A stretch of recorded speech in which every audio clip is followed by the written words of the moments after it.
Hello, everyone, and welcome to The Circle Opens, a podcast devoted to the works of Stephen King. Need an affordable source for Stephen King books, movies, collectibles, and more? Make sure to visit Secondhand Bookery at secondhandbookery.etsy.com. Listeners of this podcast can use the coupon code THECIRCLE for 20% off their order anytime, and there's always free shipping to the United States. That's Secondhand Bookery at secondhandbookery.etsy.com. Hey everyone, welcome back to The Circle Opens. Happy Saturday. I hope everyone's doing well, and thank you so much for joining me again on our journey through Stephen King's short stories and novellas. Today, we are going to talk about Graveyard Shift, which is the second story in the Stephen King's compilation, Night Shift. Graveyard Shift was originally published in 1970 in the October issue of Cavalier magazine. In 1990, it was adapted into a film directed by Ralph Singleton. The movie starred David Andrews, Kelly Wolfe, Stephen Macht, and Brad Dourif, whose daughter Fiona is portraying the Rat Woman in the CBS All Access adaptation of The Stand. I have not seen the adaptation of Graveyard Shift, although I did read the synopsis of the movie online, and it does seem as though they took many liberties with the story, but what else is new when it comes to a Stephen King movie adaptation? I did take a look, and it seemed to have had a somewhat modest theatrical release, bringing in about $11 million at the box office, and it currently sits at 13% rotten on Rotten Tomatoes. Not that I put a whole lot of stock into Rotten Tomatoes scoring, but that was just something of interest that I had noted down when I was researching this episode. As always, please be mindful that this episode will contain spoilers for Graveyard Shift. If you have not yet read the short story from Night Shift, please stop the podcast, read it, and come back. Or if you don't mind spoilers, then just keep listening. Graveyard Shift centers around a drifter named Hall, who has taken a job in a failing textile mill during a particularly hot summer in Gates Falls, Maine. Hall is someone who has moved around quite a bit in the last 3 years after leaving Berkeley. Since then, he's been a busboy in Lake Tahoe, a stevedore in Galveston, a short order cook in Miami, a taxi driver and a dishwasher in Wheeling, and now a picker machine operator in the mill. He didn't mind the work at the mill. He worked 11 to 7 when it was cooler inside the building. The only thing he didn't like was the rats. He's working, or rather waiting for work, when the foreman named Warwick shows up. It's clear from the get-go that Hall does not like Warwick. He especially doesn't like getting caught chucking full cans of soda at the rats that have nested on the 3rd floor and seem to pop out of their hiding spots to watch him. Warwick offers Hall the option to make a bit of overtime money. They need a crew to work the week of July 4th, cleaning out the basement of the mill. Apparently, the basement hadn't been touched in 12 years, and it was a right mess. They'll be working the graveyard shift, as it'll be cooler at that time of day or night. And since he could use the money, Hall agrees. Warwick begins calling Hall college boy before he leaves, and Hall watches him go, waits for another rat with a can in his hand. He could just imagine how it would be in the basement, the sub-basement actually, a level below the dye house. Damp, dark, full of spiders and rotten cloth and ooze from the river, and rats. Maybe even bats, the aviators of the rodent family. Ugh. Hall gets back to work, and after a while, the rats came out and sat atop the bags at the back of the long room watching him with their unblinking black eyes. They looked like a jury. 11 p.m. on Monday. There are 36 men waiting when Warwick arrives. Hall is hanging around a man named Harry Wisconski. Wisconski is described as being enormously fat, enormously lazy, and enormously gloomy. Warwick begins assigning various tasks to the men. Wisconski is quite sour about it, claiming that someone was going to get hurt. Just wait and see. Warwick assigns Hall and Wisconski to help with moving the crap in the basement to the air shaft at the west end of the basement, using electric wagons. At 2 a.m. on Tuesday morning, Hall is exhausted. He's also tired of listening to Wisconski's complaining. Hall hates the smell of the basement, polluted stink of the river, decaying fabric, vegetable matter. The dim light bulbs in the basement don't help much. The place looked like the shattered nave of a desecrated church, with its high ceiling and mammoth discarded machinery that they would never be able to move, its wet walls overgrown with patches of yellow moss, and the atonal choir that was the water from the hoses, running in the half-clogged sewer network that eventually emptied into the river below the falls. And the rats, huge ones that made those on 3rd, look like dwarfs. God knew what they were eating down here. They were continually overturning boards and bags to reveal huge nests of shredded newspaper, watching with the atavistic loathing as the pups fled into the cracks and crannies, their eyes huge and blind with the continuous darkness. When Wisconski and Hall stop for a smoke, Wisconski complains that this wasn't a work for a man, but Hall is distracted by thoughts of Warwick and the rats. Weird how the two things seem tied together. The rats seem to have forgotten all about the men and their long stay under the mill. They were impudent and hardly afraid at all. One of them had sat up on its hind legs like a squirrel until Hall had gotten in kicking distance, and then it had launched itself at its boot, biting at the leather, hundreds, maybe thousands. He wondered how many varieties of disease they were carrying around in this black sump hole.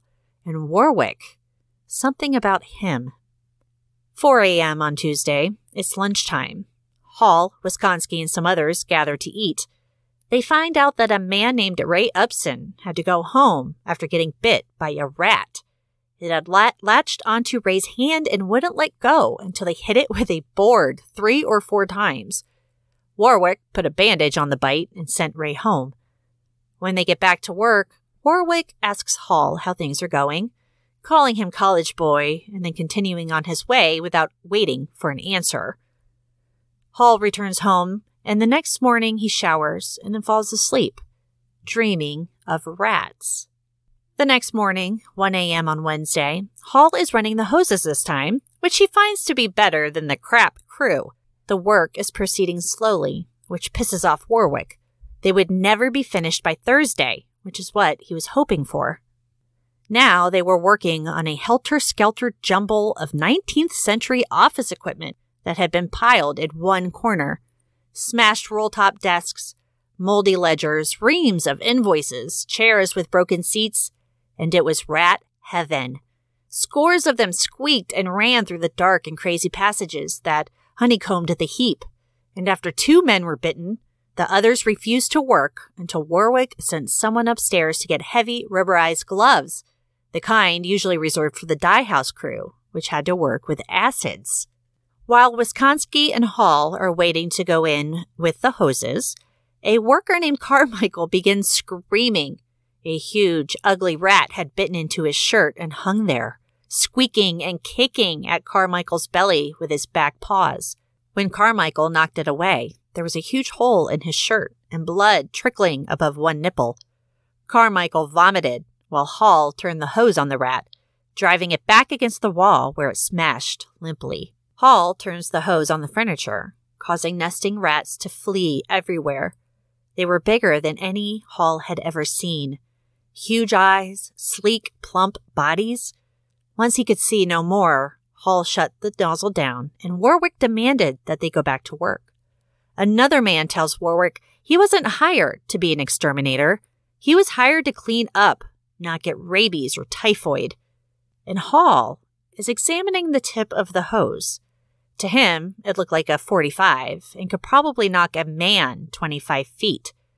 Warwick tells Cy, the man who complained, that he can punch his clock, but this wasn't a union, and if anyone leaves, they don't get to come back. Hall mutters that Warwick is a hot ticket, but when Warwick calls him out on it, Hall replies that he was just clearing his throat, and they get back to work. 2 a.m. Thursday, Hall and Wisconski are on the electric wagons again, picking up the junk. Hall is distracted by wondering where all the rats had gone to. He didn't think they had gone into the walls since he was pretty sure They would drown since the nearby river had saturated pretty much everything. And then something black and flapping flew at them, causing Wisconsin to scream. It was a bat, which is basically just a rat with wings, right? Surely they got in the same way that the rats must have got out. Warwick interrupts them, and Hall makes an excuse that he hit his shin. And then he points out to Wisconsin that the square in the middle of the crumbling cement was the top of a support. There's another level beneath the basement. At 3:30 that same morning, Hall has Episton and Broku with him as he shows them the trap door. Then he calls Warwick over. The foreman arrives, asking if college boys' shoelaces were untied. Hall ignores him and points out the trap door into the subcellar. Warwick is not impressed, but Hall tells him that that's where the rats are. They're breeding down there. They saw a bat earlier. The rest of the men gather around the door. Warwick doesn't really care. Their job is to clean the basement. But Hall interrupts.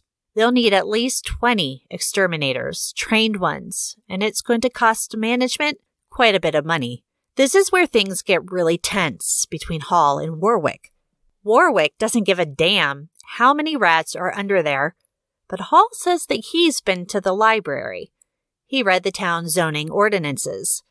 They were set up in 1911, before the mill got big enough to co-opt the zoning board. Warwick tells Hall that he's fired, but Hall continues. The zoning laws in Gates Falls discuss vermin. It means disease-carrying animals such as bats, skunks, unlicensed dogs, and rats, especially rats. Rats are mentioned 14 times in 2 paragraphs, Mr. Foreman, so you just keep in mind that the minute I punch out, I'm going straight to the town commissioner and tell him what the situation down here is. They could get an injunction on the mill, and it would be shut down much longer than Saturday. He can just imagine what Warwick's boss would say when he showed up. Hopefully, the unemployment insurance is paid up. Warwick is on the verge of losing his temper when he suddenly smiles and rehires Hall on the spot. He says maybe Hall ought to go down there since he's so smart. Give them an informed opinion. Wisconsin can go with him. Wisconsin is not pleased about being volunteered for this, but a look from Warwick shuts him up. Hall seems cheerful enough. He asks for 3 flashlights. Warwick tells Hall that sure, he can take someone else and he gets to pick his man. Of course, Hall picks Warwick. He tells Warwick, after all, the management should be represented, don't you think? Just so Wisconsin and I don't see too many rats down there. Someone begins to laugh, and Warwick studies them all carefully before telling Broku to go fetch the flashlights. Wisconsin moans, asking why Hall got him into this. Hall points out that it wasn't him. Warwick looked back at him, and neither would drop his eyes. 4 a.m. on Thursday. Warwick gets one of the Halls to hand to Wisconsin. They pull open the trap door, and Warwick notes that there was a rusty lock bolted beneath the door. It shouldn't be underneath, it should be on top. Hall figures that it's on the bottom, so that nothing on their side could open it. At least when the lock was new. Maybe so nothing on the other side could get out. Wisconsin wonders who locked it, but that remains a mystery. There's a soft sound beneath, almost expectant, the whisk and platter of thousands of paws, the squeaking of rats. Wisconsin is close to losing it. He doesn't want to go down there. Warwick thinks it could be frogs, which makes Hall laugh. The 3 men start to descend into the subcellar. There are a few rotting boxes and barrels, but that's it. The seep from the river goes up to their ankles, but they don't hear the rats anymore. They do find a wooden box that says Elias Varney, 1841. The mill hadn't been built until 1897. They continue on. The subcellar is longer than it should be, and the smell is stronger, decay and rot, and things buried. But the only sound was the drip of water. There's a beam that protruded 2 feet into the cellar, the outer wall of the mill. Beyond that, darkness. Warwick is ready to bail, but Hall grabs him. Mr. Foreman isn't going anywhere. Warwick, well, his response is, "You're crazy, college boy. Isn't that right? Crazy as a loon." Hall warns him not to push people and grabs Wisconsin's hose. He aims it threateningly at Warwick to keep him moving. Wisconsin, who King described as fat, lazy, and gloomy, is also a very smart man because he turns and starts running back towards the trapdoor stairs, leaving Warwick and Hall alone. Warwick begins to walk, and Hall notices how the rats have begun to close in around them. Silent as death, Hall feels a cold satisfaction, premonition fulfilled. The rats are crowded in, rank on rank. Thousands of eyes looked greedily back at him, in ranks to the wall, some fully as high as a man's shin. Hall keeps Warwick walking until they come across a skull, green with moss, but laughing up at them. Hall could also see an ulna, one pelvic wing, part of a rib cage. But it does not deter Hall. He tells Warwick to keep going, thinking to himself, "You are going to break before I do, Mr. Foreman, so help me God." They walk past the bones, and the rats are following, although not crowding them. Up ahead, the flooring rose sharply, then dipped. Hall could hear a stealthy rustling sound, a big sound, something that perhaps no living man had ever seen. It occurred to Hall that he had perhaps been looking for something like this through all his days of crazy wandering. Warwick tells him to look, and Hall does. He sees that something had happened to the rats back here, some hideous mutation that never could have survived under the eye of the sun. Nature would have forbidden it. But down here, nature had taken on another ghastly face. The rats were gigantic, some as high as 3 feet, but their rear legs were gone and they were blind as moles, like their flying cousins. They dragged themselves forward with hideous eagerness. Warwick knows that they can't go on, but Hall tells Warwick that the rats have business with him. Warwick begins to beg, and this makes Hall smile. He makes Warwick continue on, and as they reach a rise, Warwick sees something that causes him to finally turn and try to run. But Hall is too quick. He turns on the water hose nozzle, hitting Warwick directly in the chest and knocking him back out of sight. There was a long scream that rose over the sound of the water. Thrashing sounds. Warwick screams for Hall, and then a sudden, wet, ripping noise. Another scream, weaker. Something huge shifted and turned. Quite distinctly, Hall heard the wet snap that a fractured bone makes. A legless rat, guided by some bastard form of sonar, lunged against him, biting. His body was flabby, warm. Almost absently, Hall turned the hose on it, knocking it away. The hose did not have quite so much pressure now. He walks to the brow of the wet hill and looks down the way Warwick had. The rat filled the whole gully at the far end of that noxious tomb. It was a huge, pulsating gray, eyeless, totally without legs. When Hall's light struck it, it made a hideous mewling noise. Their queen, then, the Magna Mater, a huge and nameless thing whose progeny might someday develop wings. It seemed to dwarf what remained of Warwick, but that was probably just illusion. It was the shock of seeing a rat as big as a Holstein calf. Hall says goodbye to Warwick and turns away to start heading for the trap door again. Rats gather around him, but he uses the hose to keep them at bay, although the water was growing less and less potent. Some of the rats got through and attacked his legs, ripping at his pants. He was nearly 3/4 of the way back when another bat smashed into his face. A mutated bat. They hadn't lost their tails yet. It whipped around Hall's neck in a loathsome coil and squeezed as the teeth sought the soft spot under his neck. It wriggled and flapped with its membranous wings, clutching the tatters of his shirt for purchase. Hall uses the nozzle of the hose to beat at the bat until it finally falls away. He's dimly aware that he's screaming, and then he begins to run, shaking them off as he can. Some bit at his chest, his belly. One ran up his shoulder and stuck its muzzle into his ear. Then he ran into the second bat, where it roosted on his head, then ripped away a flap of his scalp. His body was growing numb, ears full of screeching rats. He gave one last heave, stumbling over furry bodies, and fell to his knees. He began to laugh, a high, screaming sound. 5 a.m. on Thursday. The men waiting above the trapdoor wonder if they ought to go down there. Wisconsin quickly says he won't do it. Brogan, Ipston, Dangerfield, and Nadeau decide to go find Hall and Warwick. They think maybe the two men stopped for a smoke. All of this for a few rats. Stevenson came back with the lights. A few moments later, they started down. The thing that I really love about this story is that it doesn't really answer a lot of questions, leaving things up to interpretation. The name of the mill is never known, although we do know it takes place in Gates Falls, Maine, which is mentioned in the dark half when George Stark and Liz Beaumont take the Gates Falls exit on their way to Castle Rock.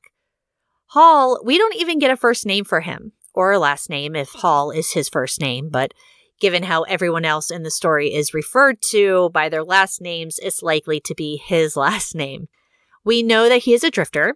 He left college, although we don't know why, and he's been traveling all over, taking on odd jobs here and there. So what is his deal?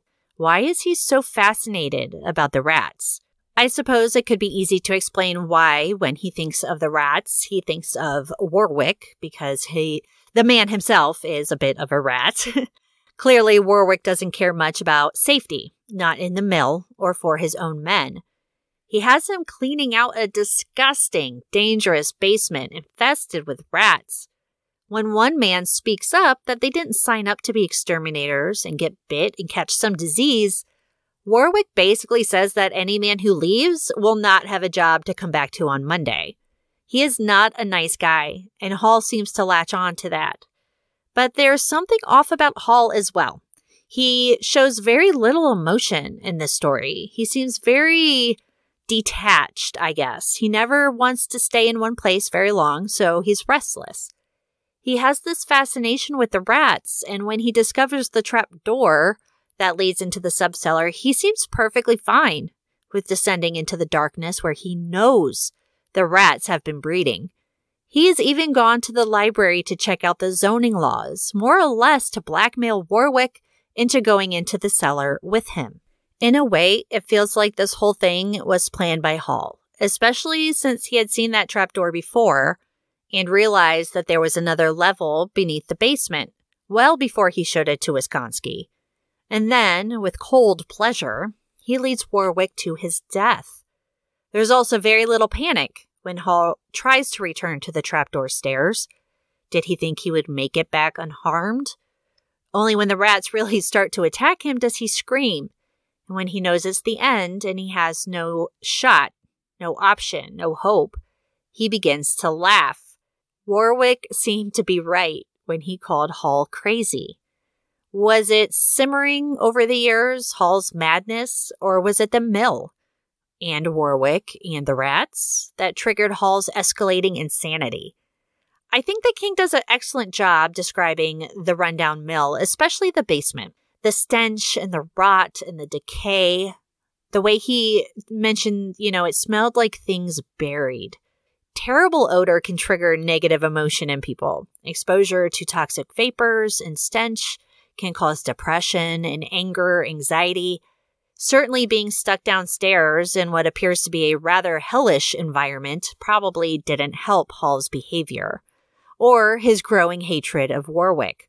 I guess one could read the story and see Hall's treatment of Warwick as revenge for how he treated the mill and the people who worked there. Hall told him that the rats had business with him, after all, or perhaps it was just Hall who had business with him. Just like with Chapelwaite and Jerusalem's Lot, it felt like the mill had become a character on its own as well, harboring dark secrets that are never discovered beyond the mutated rats below. Maybe the mill had the capability of turning men mad, like Hall, or maybe Hall was always mad and the mill just exasperated the problem. And I found the mystery of the trapdoor to be really intriguing. Who put the lock on the inside of the door to keep people out or to keep whatever was below in? Was it this Elias Varney, the man whose name was on the box below? Was it Elias's skull and bits of his skeleton that Hall and Warwick found? Was there someone else that was sent below? I can't say they were locked in because whoever went down there could have gotten right back up, but certainly they had made sure that no one else could get in after them.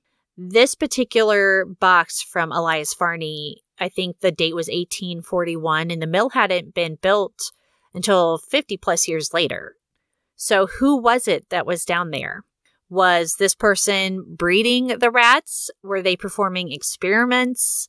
Was it the simple pollution from the river and the dark that caused the mutation in the rats? If the rats had lived in the cellar for over a decade, could they survive above ground? Obviously, there are rats all over the mill, but are they from the same breed as the mutated rats? Was Hall a sociopath? There are so many questions here. And what's going to happen to the group of men descending down into the basement to find Hall and Warwick? Will they die too? Or will they see what's happening and have enough sense to flee and shut that trap door? I like to imagine Wisconsin is already headed out to his car and driving home by the time the other men find out what happened down there. I thought this was a really good story. It was chilling and disgusting with a protagonist that I found every bit as unlikable as the antagonist. Rats in the walls, just like Jerusalem's Lot, except there were actual rats in the story and not the undead. And the ending, with the other men starting to head into the cellar. It's a perfect ending because King lets your imagination take over and finish off their story for him. King talks about graveyard shift in his book on writing, a memoir of the craft.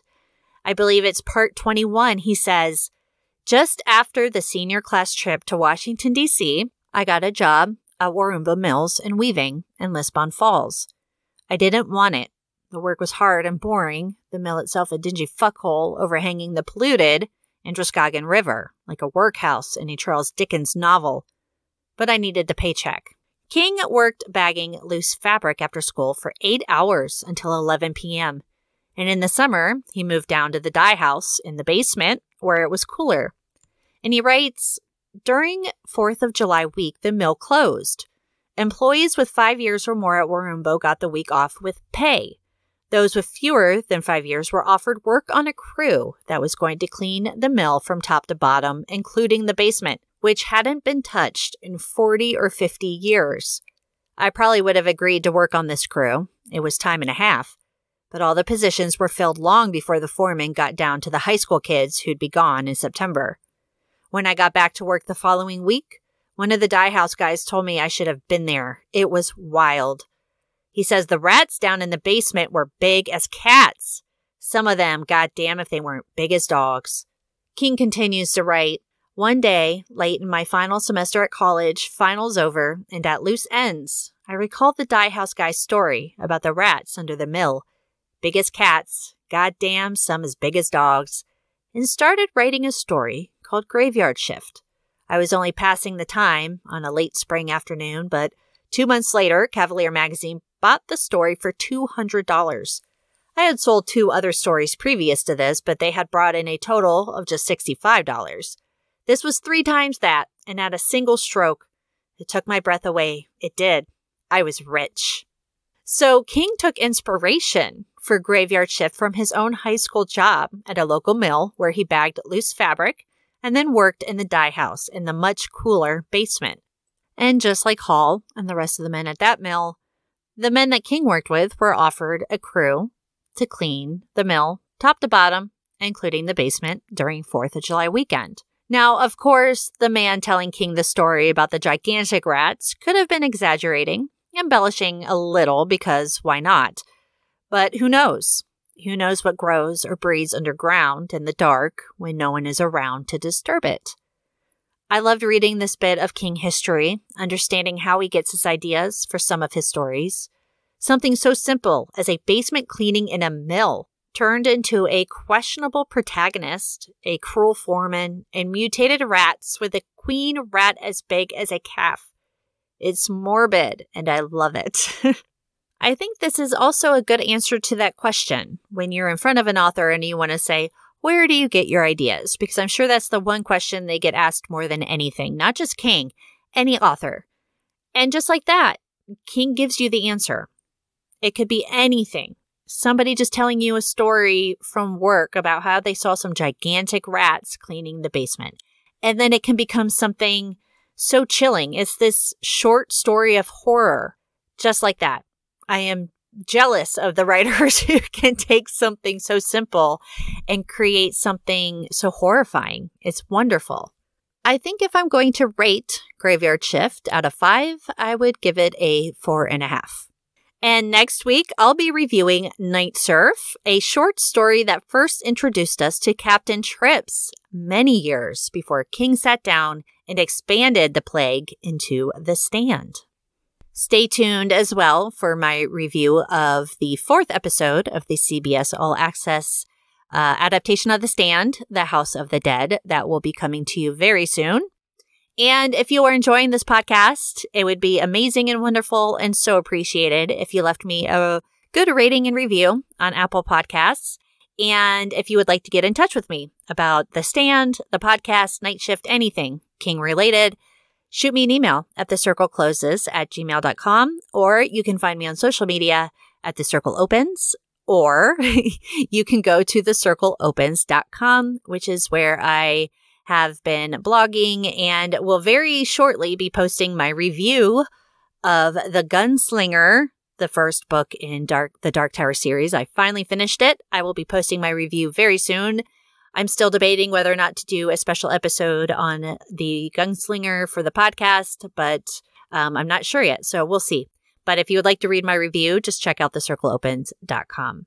And with that being said, everybody, I hope you have a fantastic week. I know that this week was rough. It was stressful. I hope you are all staying safe and hang in there.